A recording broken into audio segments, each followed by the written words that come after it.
Welcome to Classical Chats. I'm Tiffany. Today we have Kopano Moeti, who is a pianist in 11th grade in high school in South Africa. I'm going to talk to her about learning music through Braille and why she wants to become a music teacher and what classical music means to her. So, welcome to Classical Chats. Thank you. I'm excited to meet you. So, I just heard that you're in boarding school, which I actually had no idea. So, tell me, how did you get started with music? With music, when Or I was classical music? yeah, there's actually two stories. There's one for Great. music, like piano and whatever, and classical music. So for music, I started I was 3 or so when my dad and I we used to sing hymns and stuff like that before going to nursery or creche or whatever. So that was a big deal. I enjoyed singing and everything like that. Yeah. And so then I later on got a guitar kind of thing, but it had like buttons and it played nursery rhymes, Old MacDonald and all those things. Mm-hmm. And I tried to play these hymns that like we were singing, but obviously it had the buttons almost did a scale, and now I couldn't reach all the notes, so it was a little bit impossible. But then in grade 1, I came to this school and I took up recorder because I heard if you take recorder, then 2 years later you can do piano. So I did that. I did that for 2 years, and then since then I've been playing piano. But then with classical music, a friend sent me a recording of Beethoven Moonlight Sonata, the second movement. Oh, second movement. Yes, I really loved it, but like I didn't know what it was, but I knew it was something by Beethoven.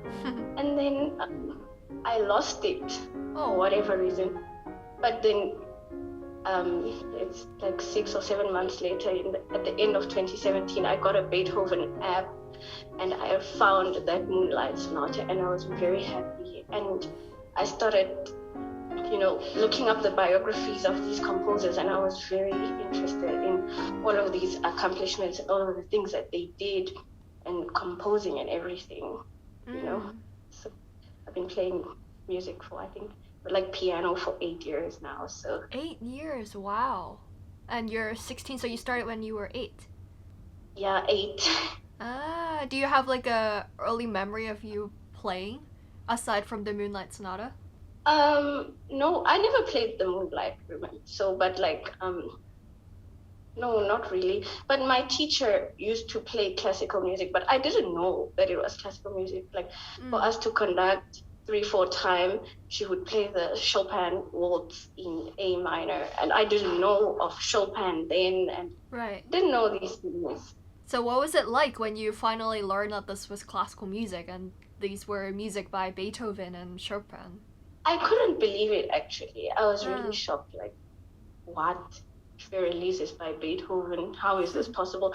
And also, because I used to hear classical music every day, like that arpeggio part at Beethoven's release, when they're placed on hold on Telkom, they play that. And I found out when I heard her play the arpeggio stuff on the piece. Yeah, I remember for release there was that one section where you have to kind of cross your hands a little bit. It might be the same section, and I was very excited when I first learned that you would do this in a piano piece. It was very exciting. I think I was, 6 years old or something like that, so I definitely remember. Wow. So, how's it been like for you learning music? I know you learned through Braille, right? Yes. So what has that been like? I must say, I think I do better with Braille than to learn the things by ear. It's exciting to learn the new science and just to learn all of these things, but it's also challenging and it takes longer to learn a specific piece. For me, it depends on, like, do I know the piece? Right. Do I like the piece? And all of those things, how long it is. Yeah, it's the same for me too. I mean, when I don't like a certain piece of music, it takes me forever to learn it Yes. and memorize it. So how long does it take for you to learn a piece of music? Well, if I know the piece very well, like for at least took me about 2 weeks. But then Oh. Handel, huh? Oh, sorry. And Handel's Capriccio in G minor, it took like a month or so because I didn't like it and I Mm. still stuck at it. Oh. What have you been? But that's pretty quick, actually. Some pieces I can't memorize even within a month or learn it within a month. But that's cool. Yeah. That's You're a fast learner.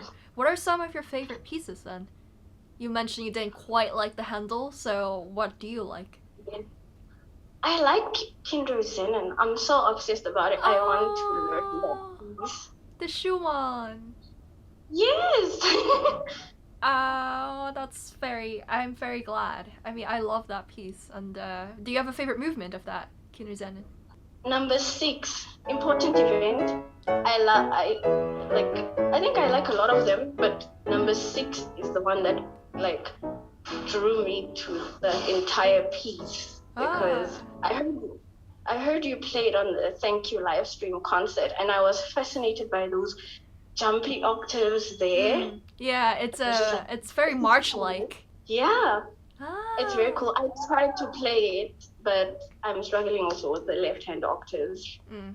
Me too, actually. Before this chat, I was practicing a different piece by Schumann, and there were a lot of octaves jumps for my left hand that I was kind of struggling through, and I really had to just sit there and play them kind of slowly and kind of boring stuff. But yeah, I still struggle with octave jumps. But that's cool. Kinderzen, it's one of your favorites. Yes, and I also like now you say you struggled with octave jumps. I always thought like, wow, okay, well, at least if you're sighted, you can see those notes. But with us, we can only hope that we don't make mistakes. Mm. Well, to be honest, I think even though I can see the notes and I can look down, it's not really very practical to look back and forth and it's more about feeling, to be honest. I try to kind of feel with my hands where the keys are so I don't have to actively Yeah, look back and forth. yeah, I think I would get very dizzy if I was constantly just looking at the keys. I think over the years I've just kind of learned how they feel and where it is, and yeah. yeah, it's a bit better. That's how we also like. There's no other way for us. We have to feel. Right. But you're a very quick learner.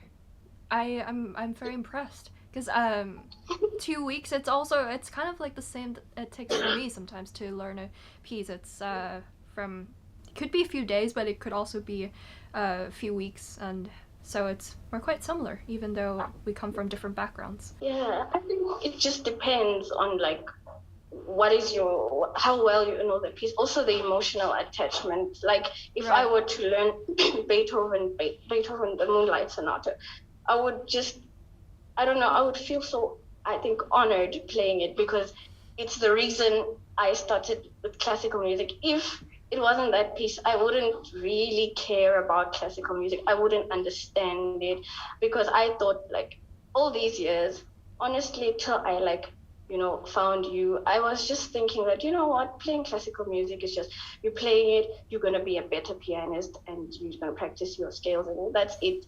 But there's really more to classical music than just playing these pieces and playing what's on the page and for exams because they really want you to play you know according to the what's on the page.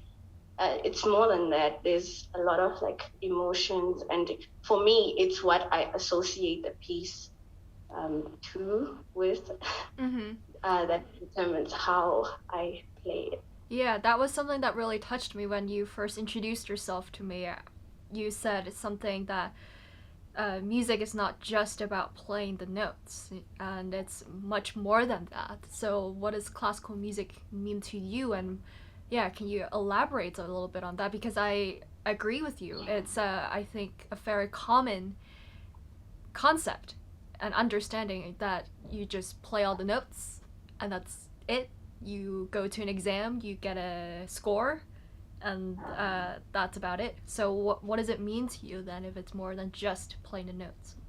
Well, as I said, it's about emotional attachment. What you feel, what happened for you to play that piece. For me, I would always remember the first time I listened to that piece. Like, those emotional changes. Like now we were in, like, you see Chopin Opus 22, for example.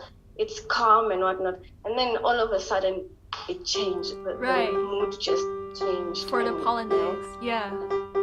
Yes, and like it's very exciting. Also, another example was with Beethoven Sonata number, I think it was 10 in G major. The second movement, the last chord. I remember like jumping or getting shocked when that chord was hammered really loudly. And you don't experience these things again, like for the first time again. Yeah. So it's very important, and it just means a lot. Oh wow, that's very interesting that it really is the first time that you think about when you play and the emotions attached to that first experience of the piece. Yeah. I've never heard of that way of approaching it. That's really great. Very interesting. Yeah. That's why I don't like, because my teacher sometimes often wants me to like when he plays music, because we also study certain music for whatever paper 2 and whatever, I have to read and follow the music. I don't like doing that, because then that's like analyzing, and I don't want to analyze the first time. Me neither. Want to listen, yes, feel the music. Exactly. Yes, that's something that I'm trying to figure out how to explain to my audience, because a lot of people ask me, what are you thinking about? What do you analyze when you play?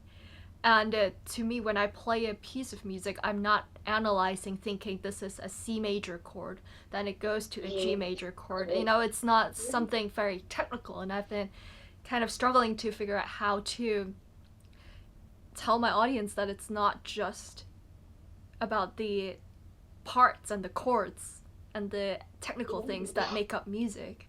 But that maybe goes into your passion for being a teacher one day. So can you explain to me? Why do I want to be a teacher? I want to support these children who are learning classical music, because, to be honest, classical music is amazing, but it's also like difficult in a sense. So if you don't have a strong support system, you're gonna crumble very quickly. Mm-hmm. So I don't want that. And also, as a blind person, I would love to teach blind people, because we have the mutual connection of being blind, and we feel things and whatever. So I'm pretty sure it won't be awkward for me to, like, I don't know, touch their hands and be like, you don't do this, you tuck your thumb under, you do that. It's gonna be very, normal and special. That, it's very special to be taught by a blind person, because I'm just going to talk about something that happens in class a lot about the Braille learners. The teacher would just say, open where it says blah, blah, blah. And the Braille learners are just like, where's that?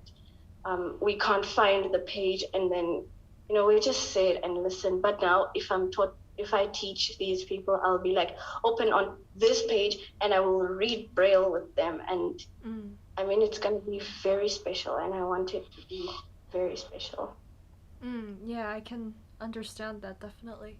So how do you think you will become a music teacher? Are you going to go into music school? I hear that you're in a boarding school right now, or in high school. So how do you see yourself becoming a music teacher? I'm going to study. I want to study like music teaching and whatever those qualifications that I need for teaching. I'm going to do that, and then we'll take it from there, because I want to work at a school, because then there are more blind people at a school, I Mm-hmm. think, than, doing a private studio and whatever. That's very inspiring that you're very driven to become a music teacher one day. Yes. Anything else you want to share about your journey with classical music? How you see the future for yourself, or for classical music, or for the blind musicians community? I don't know. Blind musicians, I just hope that there can be more music for us, because like there isn't really like a lot of music. There is, but if you want to learn, I don't think kindergarten, for example, is in Braille. They still need to transcribe it, and there's only one printer here in South Africa, and my music teacher told me that there's only one lady who's transcribing these things, and there's a lot. Right now, I'm waiting for my pieces that I'm supposed to study this year, so I'm still waiting for that. What are you studying? I'm gonna do, if they have these pieces anyway, Scarlatti Sonata in E major, the one, I like to call it the Tiffanys Sonata. It's really cute that everyone just associates that sonata with me. It's really touching. Yeah, because it's the first piece, because I actually found you last year, and it's the first piece that I heard you play, and I was so fascinated by these ornaments that you put in, and Yeah, it's a wonderful piece. Excited about it. Oh, I'm so glad. I hope Scarlatti is happy wherever he is right Yeah. now. I mean, yeah, it's really, really, really, it makes me really happy to hear when people are interested in classical music because of that Scarlatti, or people are just drawn to that particular piece. And it's the opening music for classical chats also, because I knew that so many people connect with the piece. Yeah, it's great. Well, may I ask how long it takes to transcribe music into Braille? Do you know? I have no idea. No idea. So then I mean, you mentioned that you learn through Braille, but do you also learn by ear then? Yeah, a little bit. But also, if I learn by ear, then I would rather have someone say, left hand does this, right hand does that. I don't really I wouldn't hear all these like blocked chords very well. So I would rather have someone say, okay, the left hand must play this and the right hand must play that, and then we can put it together and whatnot. But my teacher doesn't want that, because he says that he doesn't want to, I don't know, like screw me up in a sense, like for me to get used to ear. I mean, but if I have to, then I will have to push them to do that. Yes. So it's really crucial to have a good teacher to help you and tell you what to play to. Yeah, especially with a piece like Kinderzen, in which apparently it's not available in Braille yet. You have to really rely on your teacher to tell you. Yeah, it's a bit difficult, and it's very disappointing when you I'd be very disappointed to know that Scarlatti in E major is not there, because really I love that piece, and I'm just excited to do it my way. Yeah, I mean, the fun thing about Scarlatti is that you can change up the ornaments, and I basically don't play the same ornaments with any Scarlatti sonatas. Every time I change something up, depending on how I feel with the piano that I'm playing on, or with the concerts of particular plays maybe. So it's always very fun to change it up. But if it helps, Scarlatti is very simple in the structure of the piece. It's always ABA. You hear the theme, you hear a second theme. It probably happens 3 times in some sort of motif. It goes to the next note, same thing, next note, same thing, and then you always have this middle section, and then it comes back to the original.